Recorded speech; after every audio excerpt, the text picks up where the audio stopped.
correcting a historical blunder or an illegal power grab? Several petitions have challenged India's decision to revoke Jammu and Kashmir's special status. Now the country's top court has given the government 4 weeks to respond to accusations it acted unlawfully. I'm Imran Garda, and today's newsmaker is the crisis in Kashmir.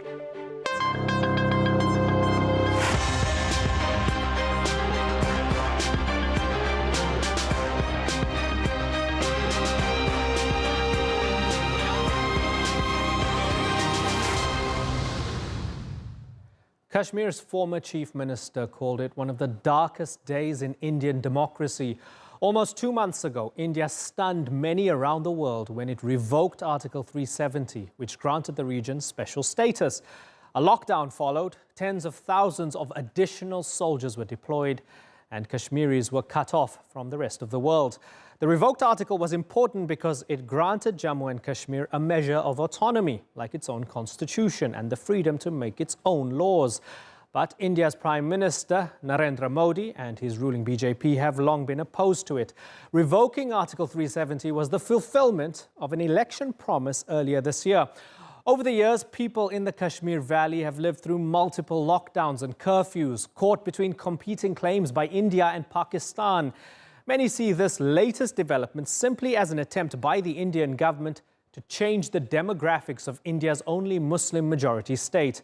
Well, earlier I spoke to India's ambassador to Turkey, Sanjay Bhattacharyya, to understand how New Delhi justifies the move. You wrote an op-ed on TRT World. I did, yeah. I read it a few times. A few parts of it stand out for me.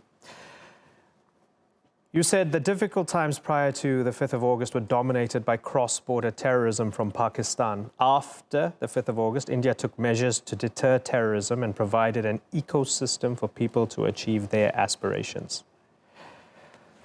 Ecosystem to achieve their aspirations, but you need 500,000 men with guns and tanks to do that. We are a border state, as you know. I think one must look at what Kashmir is and why this was done. And there are two particular objectives in this particular set of measures. The first was to bring about a certain mainstreaming, to bring about Kashmir as it was always meant to be as part of the Indian Union, which something had not really happened to the fullest extent. As you know, India has had dramatic changes and developments in recent decades, and some of it did not reach Kashmir. The second was that one of the inhibiting factors for Kashmir's development was really cross-border terrorism. So that had to be addressed as well. The number of troops or security forces in a place is dependent on how many you need to protect the interests of your citizens. 600,000. The numbers are not really very relevant. What is important is that you need to protect the rights of your people. India is a country which is made of the people. And we will make sure that they have the ecosystem. You're protecting which people from which people? As I said, there is a very strong, marked influence of cross-border terrorism in Kashmir. And we are, of course, also a border state. So the numbers of troops is related to these two situations.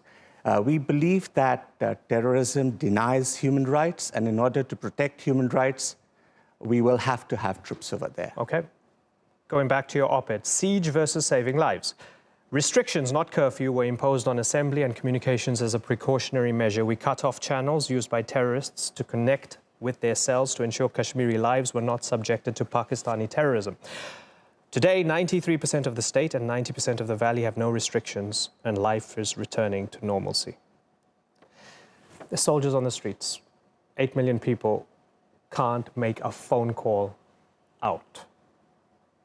Aren't you misleading the world? No, I think you got some of the numbers wrong. Jammu and Kashmir and Ladakh have 12.5 million people. But I'm quoting your op-ed directly. You say, today, 93% of the state and 90% of the valley have no restrictions and life is returning to normalcy. But 8 million people can't make a phone call out or don't have access to the internet. That 8 million is your number. Today, Kashmir has probably close to 14 million people. Okay, but this is the point. 8 million people in the valley, mainly Muslim with questionable loyalty to India at best, are under lockdown. The 6 million in Jammu might not be under lockdown. When you talk of Kashmir, you're referring to the situation of mainly Jammu, but not the valley. Aren't you misleading people? I think that's probably a misunderstanding which has often happened in various media circles around. Educate me then.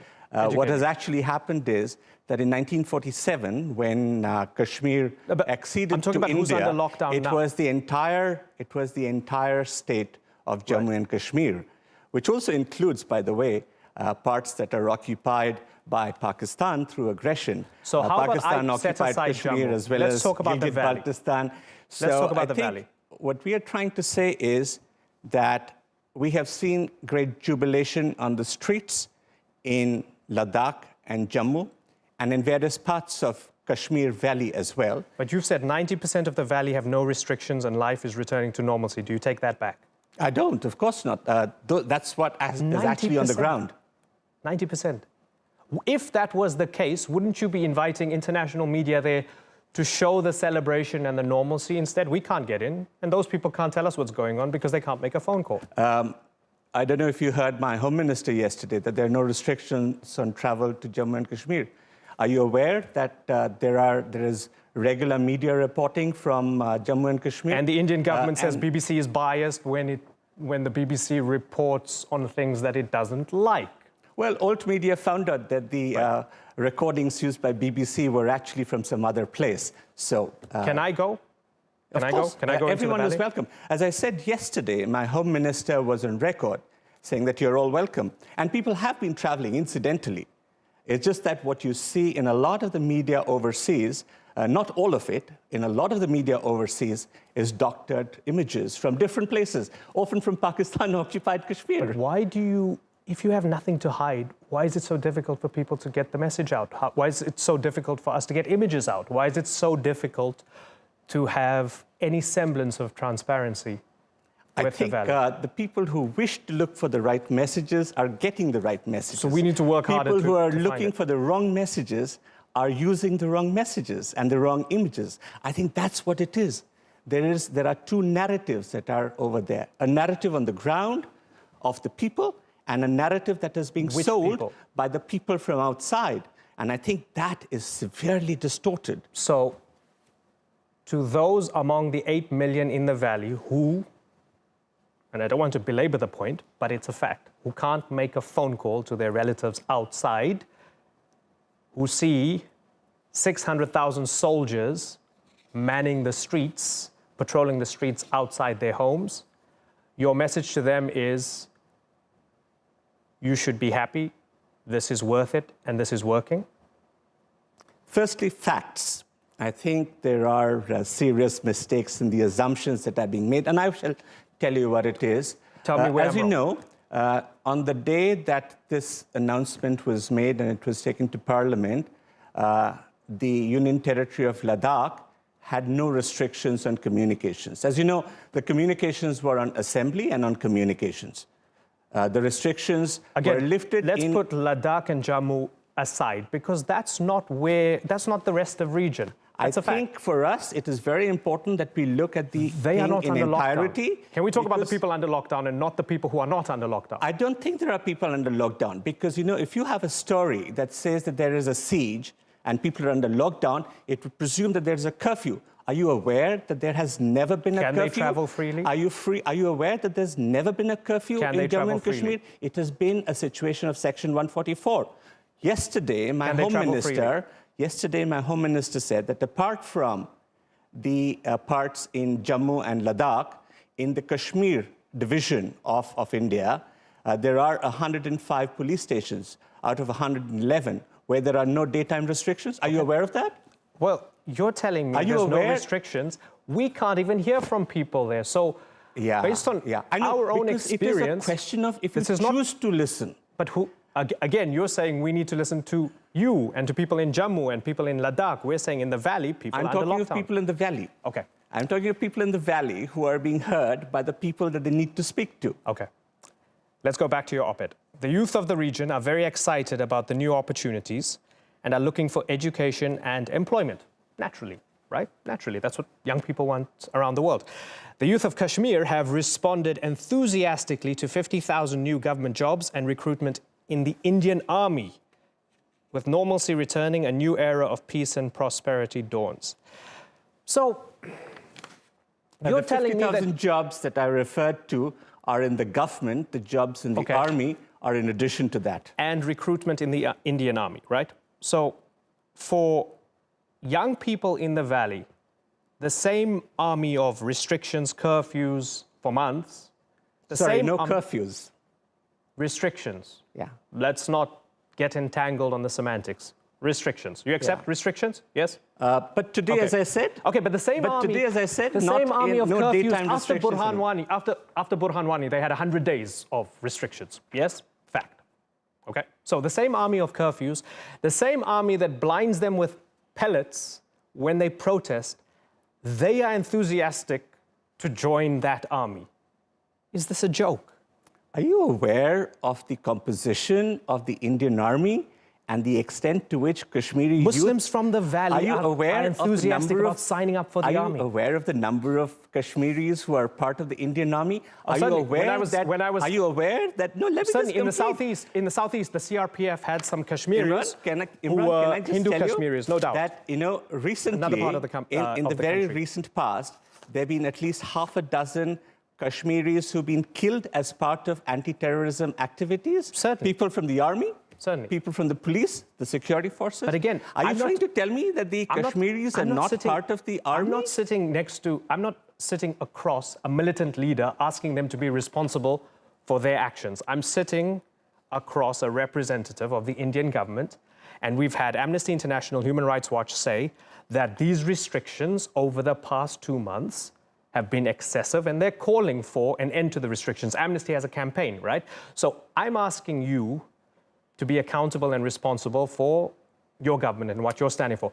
And I'm also asking you, the same Muslims in the valley that clearly are not happy about the situation. Said that who? Are currently, well, said who? All I'm telling you that they're extremely happy. Can you give me a name of someone you've spoken to? I'm telling you that they're extremely happy. I'm telling you that they're dying because terrorists are killing them. Can you give me one Muslim's name who's happy? In the period from the 5th of August to date, there has been not a single individual who has been killed by the security forces. On the contrary, we have 5 instances of people of Kashmir who have been killed by terrorists. Are you aware of that? Have you reported this? You have not, because it is not convenient for a lot of the media. I'm not talking about you personally. Okay. I'm talking about some of the media. Could you name me one young Muslim who is enthusiastic about this in the valley? Give me one Everyone name. is. Did you know one young Muslim Did you know that a week ago, the Jammu and Kashmir Light Infantry inducted 500 troops into it? Could you name me one young Muslim who is happy about How does it matter what the name is? You haven't even been to Kashmir. You're saying everybody. I'm telling you. Okay, so out of everybody, Kashmir is there one person are enthusiastic about one it? leader. I'm not denying that there are people who are part of the cross-border terrorist cells. And that is why we still have to maintain a certain... So is anybody who opposes you part of the cross-border terrorist cells? Do you understand that India, that is a secular democratic republic, and for which we don't have to kind of scream out to the people to tell us who we are, our credentials, our vibrancy is well known, will do something that is against its citizens? I think if we're doing something, it's because we feel it is necessary. Does being secular and democratic absolve you of all scrutiny, of all accountability? I think we have all checks and balances within the system. It is not that, our National Human Rights Commission does not go in and publish its reports about excesses in Jammu and Kashmir. There are excesses in times when there are such extraordinary situations, but we have a mechanism to deal with it. And I don't think I need dictation from foreign NGOs who haven't even been there, who are trying to sell a false narrative. Such as Amnesty International? You've taken the name, yeah. Okay, but if you're talking about foreign NGOs, which ones? You've taken the names, so I don't need to repeat them. I think what is important to realize is that the government of India is one which cares for its people, because the progress of India has been because of the people. We don't see the people of Kashmir Valley as a distinct and different identity. They're all part of us. I have seen so many young people from the Kashmir Valley who have traveled to other parts of India for education and employment because the only job that they got there was to become a stone pelter. I don't think the people of Kashmir want that. I don't think they deserve that. And they are now asking for more. Are you aware that, in the last couple of weeks, we've had grievance cells which have been meeting the people, that people have actually come? You talk of a lockdown. People are coming to these grievance cells and talking to the government about, or the authorities. So no lockdown. So you're saying no lockdown? There has been no lockdown. I've said from the beginning. Okay. So I just want to... curfew, lockdown, siege are words that doesn't are apply. created. Okay. Imran Khan gave a speech at the UN General Assembly, Pakistani Prime Minister. He said, among other things, there'll be a bloodbath. He warned of genocide. He said that the international community is silent on the human rights excesses and violations by the Indian government. I'm sure you watched the speech. Did his speech upset you? I did not watch it, but I have seen extracts of that. And I have also seen what the response of the government of India has been. I have noticed a number of comments by various Pakistani leaders, including the Honorable Prime Minister of Pakistan, which have been rather intemperate in their tone, which have been very divisive in terms of calling out for a certain jihad, which have been very incendiary. He's called for jihad. Haven't you checked what all he's said till now?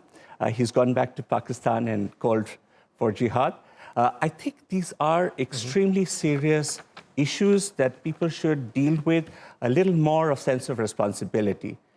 I found what the Pakistani Prime Minister had said was rather full of hatred. It was very divisive. It was trying to divide people on the basis of community. And this is so unmindful of the fact and the reality of what India is and what Kashmir has been. Perhaps he's not aware that Kashmir has been the fountain of Hinduism. It is a land in which Islam has flourished. It is a land which has brought about a blend of Hindu and Islamic thought, the Sufi thought that is so beautiful, that has produced not just great poetry and philosophy, but is something that has bonded the people together. And he is trying to create a divide in that. Of course, there are votaries for his kind of hatred, but we will make sure that this does not succeed. And the people of Kashmir do not buy this idea of divisiveness or hatred. But again, this is amid 500,000 troops and restrictions. So you're claiming a lot from their end, but you're seemingly needing to get it at the barrel of a gun.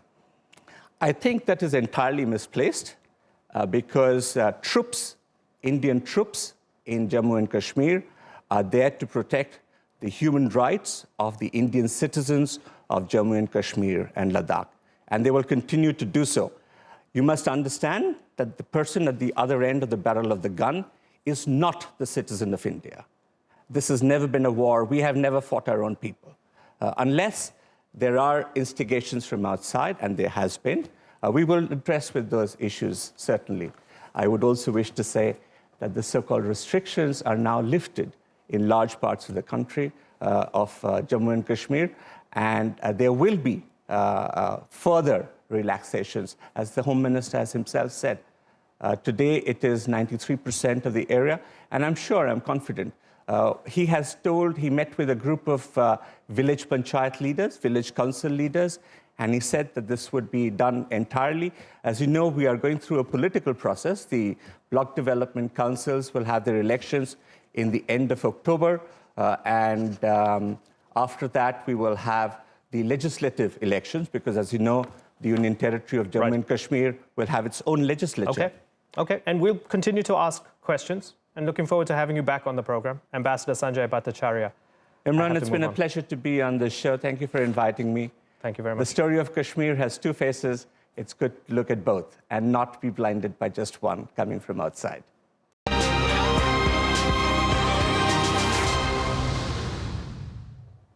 Earlier today, what could arguably be called the greatest state spectacle in the history of modern China rolled its way down the street of eternal peace in central Beijing.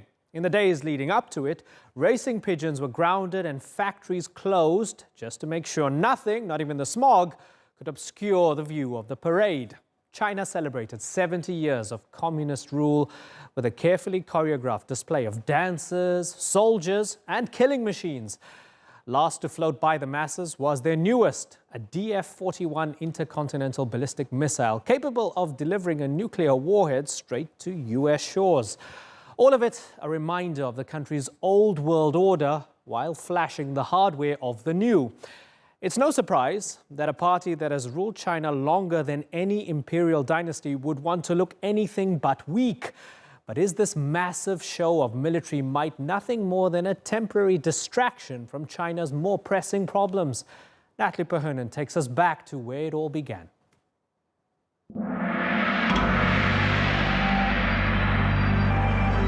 Modern China is a country of 1.4 billion stories and counting. Its own story started on October 1st, 1949, when Mao Zedong declared the founding of the People's Republic of China.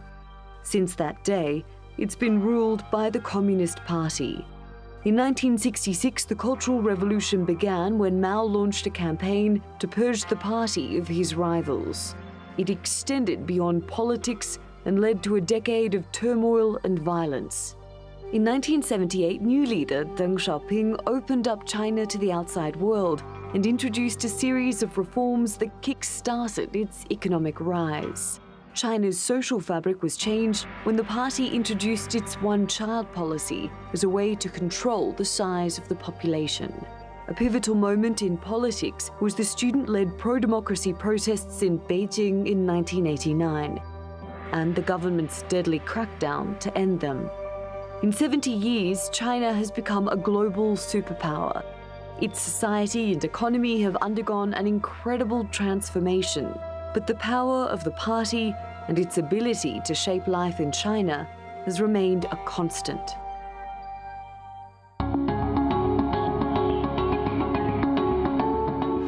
Xi Jinping is China's most powerful leader since Mao. He became party general secretary in 2012 and president in 2013. Presidential term limits have been lifted, so he can hold the position for life. Xi has been at the helm of China during its ascension to global political and economic power. But under his leadership, dissent has been increasingly suppressed. The party prioritizes development over individual freedoms, but says it upholds human rights. Beijing has received international condemnation for its mass incarceration of members of the Muslim Uyghur ethnic minority. But it insists internment camps in the Xinjiang Uyghur Autonomous Region in Western China are vocational centers and that they're necessary to combat religious extremism. China is a surveillance state with little room for criticism.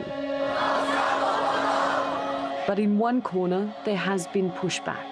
For months, demonstrators in Hong Kong have called for more democratic rights for this city, which already has more political freedoms than anywhere else on mainland China. It's been one of the biggest tests of Xi's leadership. He has continually emphasized the importance of national sovereignty and maintaining unity. When the party faithful came together this week, he delivered this message, which will echo well beyond Beijing. 我们要继续全面准确贯彻一国两制。 As the People's Republic of China enters its next decade, Xi will be driving the nation. Its story is still unfolding, but Xi's role is absolute. Natalie Pahunen, The Newsmakers.